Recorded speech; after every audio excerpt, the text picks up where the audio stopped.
Trump records a 3-hour interview with Joe Rogan about the election, Harris, and Wales. In a highly anticipated interview, Donald Trump touched on a wide range of cultural and political issues Friday night in a 3-hour conversation with Joe Rogan, who hosts one of the biggest podcasts in the world. The recording went on so long that Trump arrived several hours late to his rally that night in Traverse City, Michigan. The Rogan interview was a continuation of Trump turning to non-traditional media outlets, including podcasts, in the weeks leading up to Election Day. Rogan also invited Vice President Kamala Harris to do an interview, but her campaign has declined. Rogan's podcast has more than 17 million YouTube subscribers. Much of the interview, which was posted online around 10 p.m. Friday night, rehashed much of what Trump has expressed throughout the campaign. He said the war in Ukraine would never have happened if he were president, complained about moderators not fact-checking Harris enough during her one debate with Trump, blasted the traditional media, continued to frame Harris and Democrats as more dangerous than foreign foes, and dabbled in conspiratorial talk about the 2020 election being stolen.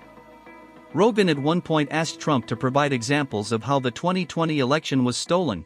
Trump gave a largely rambling answer that touched on election law changes that he said did not get proper legislative approval. They were supposed to get legislative approval to do the things they did, and they didn't get it, Trump said, referencing changes that made it easier to vote during the height of the pandemic. Trump, who was running for his second White House term and would not be able to run for a third term if he wins, said it would be his last election if I win. He was non-committal on whether he would run again if he loses.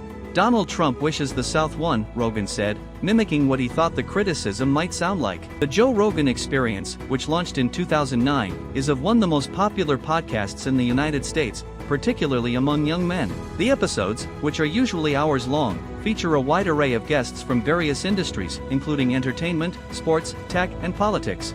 Rogan, a former stand-up comedian and host of Fear Factor, has built a robust following as an unlikely political pundit. But his popularity has been coupled with years of mounting criticism. The host has faced accusations that he had spread COVID misinformation, used a racial slur and made anti-Semitic comments on his show. While he has not shied away from political topics, Rogan has not issued any official endorsements this election cycle. In August, Rogan said on his podcast that he was a fan of Robert F. Kennedy Jr., but later clarified in a post on X that he wasn't endorsing the then independent candidate. Trump, who is not known as a humble person, seemed to acknowledge the importance of being on Rogan's podcast, at one point referring to himself as a student of yours. On the environment, Trump said that environmental regulations are the biggest tool to stopping growth, and continued to attack his long-running nemesis, the windmill, for what he said is its harmful impact on wildlife. In this case, Trump said he was worried about the impact of windmills on whales. As the third hour of the interview approached, Trump said he realized he needed to get to a scheduled rally in Michigan,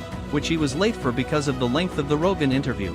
"I've got to go make a great speech," Trump said, "and if I'm a little off tonight, I'm going to blame you."